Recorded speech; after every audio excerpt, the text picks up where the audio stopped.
मात्र काल असं म्हणाले की विखुरलेले कार्यकर्ते विखुरलेलं कुटुंब आता एकत्रित येत आहे, असाही संदेश दिला. नाही, त्यांना काय बोलायचं होतं हे मी काही त्यांचं ऐकलं नाही आणि मला त्याच्यावरती काही बोलायचं पण नाही. विधानसभेमध्ये क्षीरसागर कुटुंबातच स्पर्धा लागेल, प्रतिस्पर्धी होईल.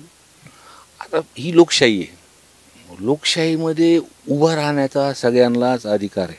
फक्त हे बीड मतदारसंघात, बीड जिल्ह्यात हे चित्र नाही येतं, महाराष्ट्रात हे चित्र तुम्हाला दिसून येतं. आणि पहिलेही बोलताना सांगितलं की या निवडणुकीमध्ये दी एंड या गोष्टीचा होणार आहे. दी एंड कसं राहील थोडं समजावून सांगा तुमच्या आमच्या प्रेक्षकांना, तुमच्या कार्यकर्त्यांना, बीडकरांना. हे बघा, पक्ष सोडून लोक गेले, पक्ष वेगळे वेगळे झाले.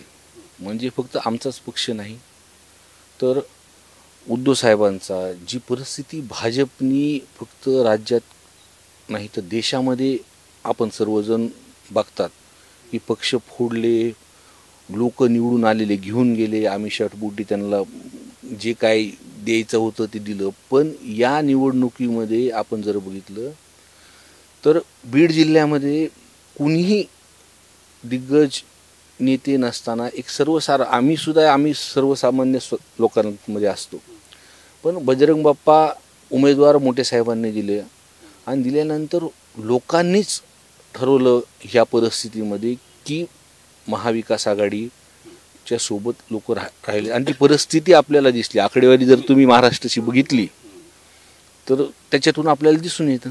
तुम्ही किंगमेकर ठरलात अशी राजकारणात चर्चा आहे की बजरंग बाप्पांना सगळ्यात जास्त बीडमधून तुम्ही लीड दिलाय, परळीची लीड तोडण्यात तुम्ही यशस्वी ठरला. मी काही किंगमेकर नाही आहे, ही सर्वसाधारण मायबाप जनता ही किंगमेकर आहे.